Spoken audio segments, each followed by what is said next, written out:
Silvio, arriva bene. A big day for the Alinghi Red Bull team. I heard in your speech you mentioned it was a milestone moment. You talked about looking at the tops of mountains. Tell us how you're feeling right now. Well, it's been an exceptional day and we all feel very happy, and to some extent, a bit of a relief after a long journey to build this boat, to design and build it. And now, of course, a new chapter as always. So we already went out for a first little spin in the harbor, and our mind is already to the next chapter, of course. But yes, a good day, yes. How would you describe this boat to somebody who hasn't seen it? Is it a radical boat? Is it a conservative boat? Is it somewhere in between? The plan was not for conservative. The plan was to, explore further this beautiful AC75 rule. And I'd say it's certainly not on the conservative side, yeah. We've seen some of the other teams launch boats with legacy foils and possibly even a legacy spar. Can we just confirm everything we see today is brand new?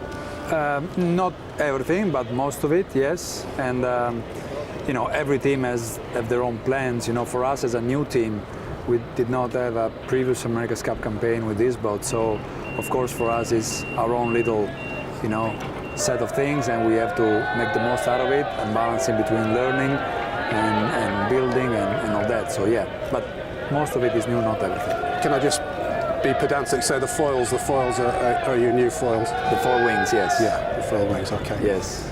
Now, well, yes, yeah, because the previous ones, on boat zero were certainly different. Very different to that. The other big difference that everybody's been talking about is the foredeck of this boat, the bumps. I'm not sure what to call them. The speed bumps. Let's try that. The bulges. Yeah. Well, yeah.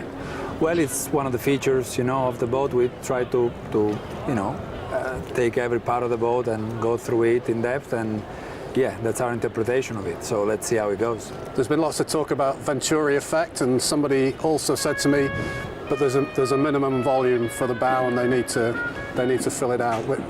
Who's on the right track? I'll let you figure that one out. But like everything, there are many ways to look at things.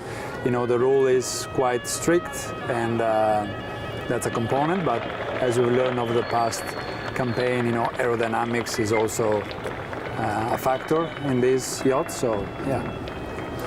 We also see a perspex or some sort of clear covering the front pod. Who are we protecting there? The flight controller or the helmsman? Well, I guess you'll figure out pretty soon, but that's our flight controller, yeah, and trimmer, yeah. I guess they have a lot of electronics to work with. Is the thinking as well as the aerodynamics, just to give them some protection from that? Yeah, and try to see if that works and if they get some visibility as well, So yeah, it's a bit of an experiment in a way, but yes, that's a little bit the thinking, a mix of protection as well as transparency to be able to see through and see if it works. Fantastic. That's our 3 minutes, but congratulations from us in the Recon team. Okay, thank you very much. Much appreciated.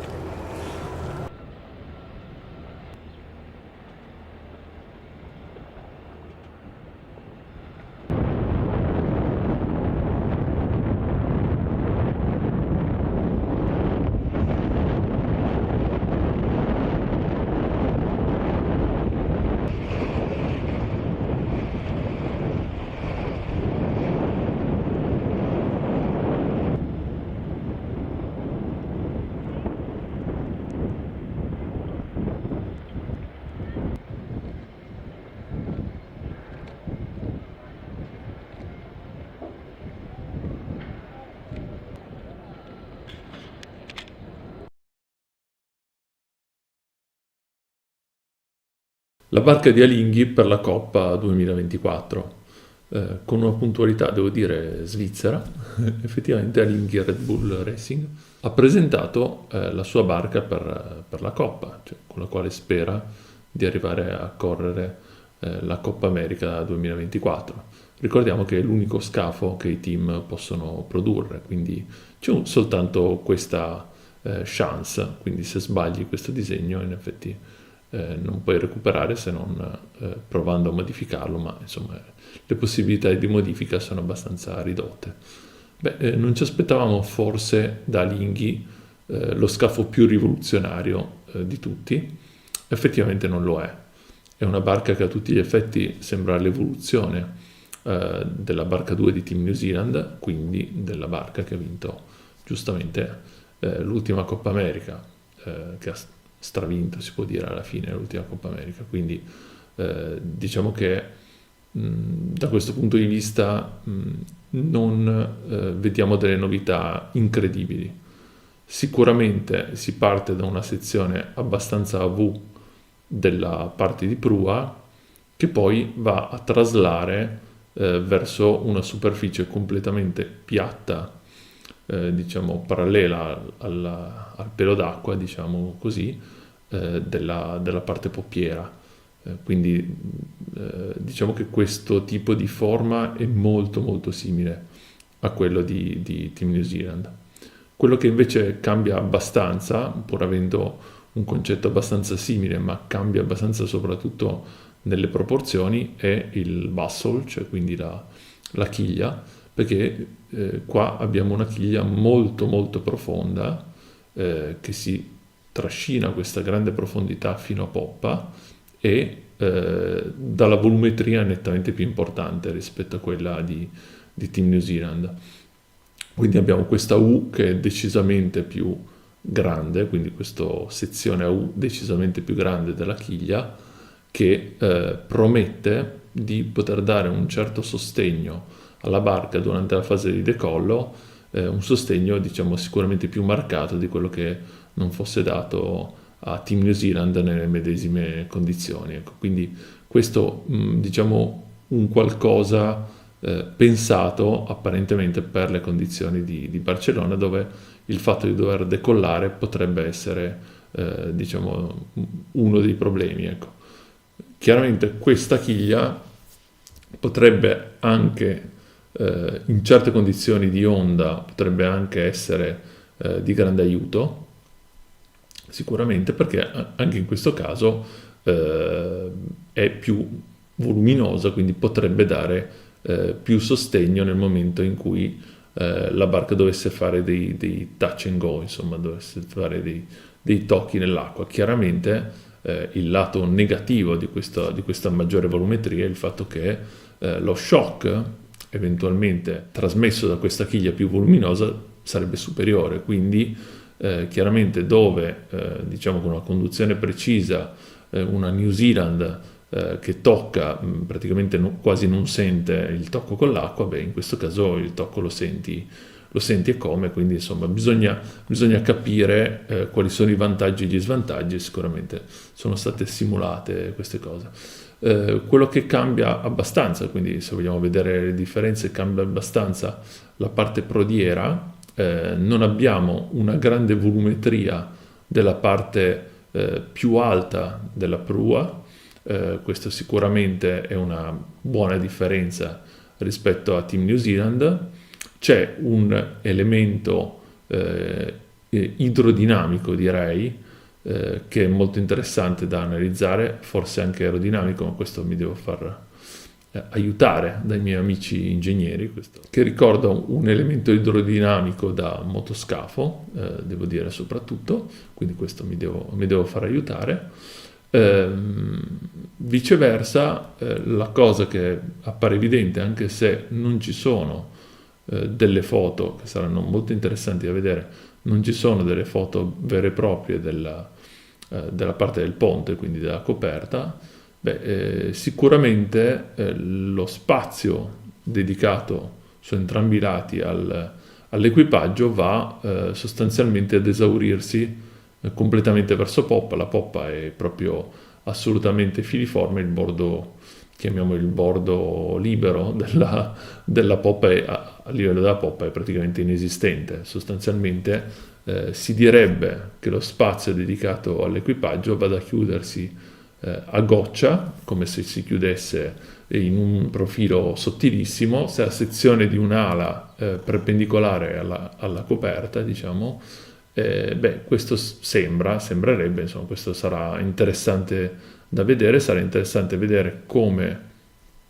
Questo profilo, che però andrà analizzato, ripeto, molto meglio nel dettaglio, sarà interessante vedere come questo profilo si integrerà con il profilo della doppia randa in coperta. Bisogna vedere quanto queste cupole fatte a goccia saranno veramente fatte a goccia oppure no, oppure questa magari è soltanto una impressione vista dal basso, invece in realtà dall'alto la coperta potrebbe essere anche abbastanza diversa, potremmo scoprire delle cose che ora non vediamo. Più o meno questi sono i commenti a caldo dalle prime foto.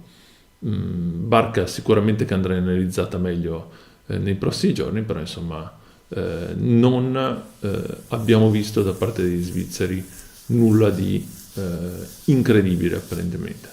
Il posizionamento degli arm è molto simile a quello di New Zealand, si direbbe, quindi sicuramente sullo spigolo vero e proprio tra la superficie verticale della fiancata, chiamiamola così, e la superficie sostanzialmente orizzontale bassa della carena, quindi questo arm sicuramente esattamente come nel caso di Team New Zealand, che infatti aveva fatto della sue regolazioni estreme uno dei suoi punti di forza maggiori. Va bene, ciao e buona giornata.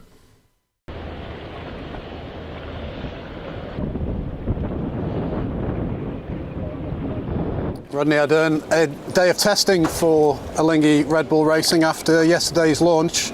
The boat went on the water, did some tow testing, you even tried some sails up.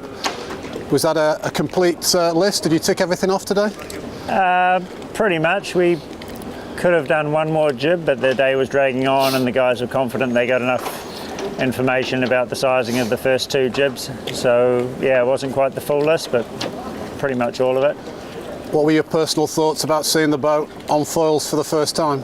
I think that was pretty exciting for everyone. No, it looked spectacular. Of course, the first takeoff was straight into the waves, so a little bit challenging, but managed to get it up, and probably a harder ride on the chase boat than it was on the yacht. So they look pretty comfortable there, and yeah, the feedback so far is good. I was going to ask you the feedback from the sailors. They must be even more excited than you to get on the boat and get it foiling. Yeah, well, and I think everyone's looking forward to the next day when hopefully we can actually sheet the sails on rather than just test them for size in the harbour. Any problems during that foiling session? We did see one stop where we thought we saw somebody doing a steering wheel motion. Was there an issue with the steering a little bit?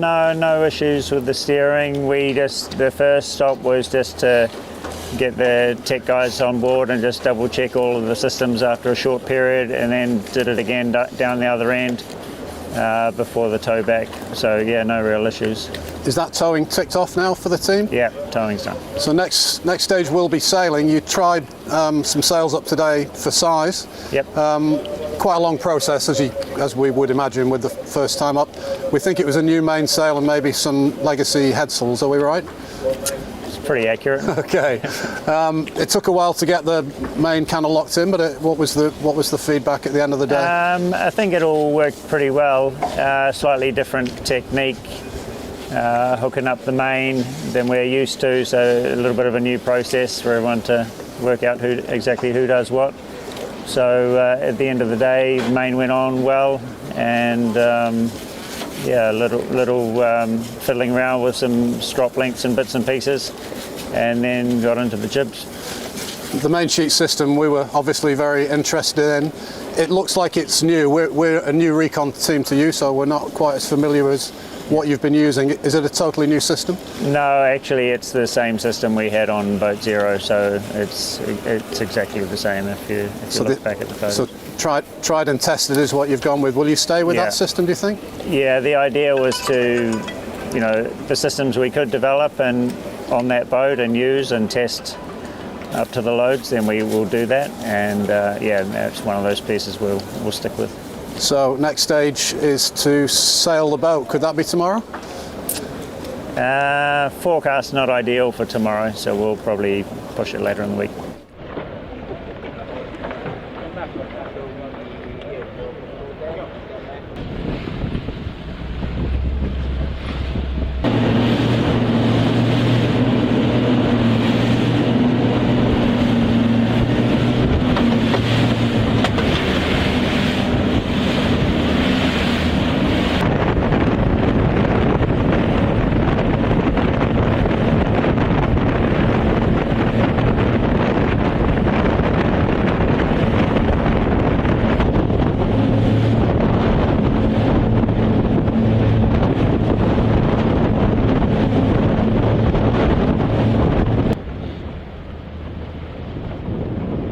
position is good.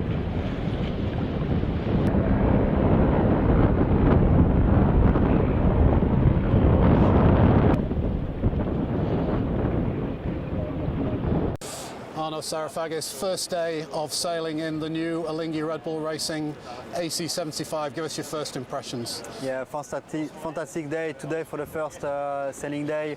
The boat builder, designer and the short team did a fantastic job to create this weapon that we have in our hand now, and it's the first feeling was above our expectation, to be honest, and I mean we're looking forward for the next sailing days. Yeah. What was the mood like on board when you sheeted on for the first time, you're about to take off? It doesn't always go well, it's not a given, but it seemed to go pretty well from where we were sitting watching.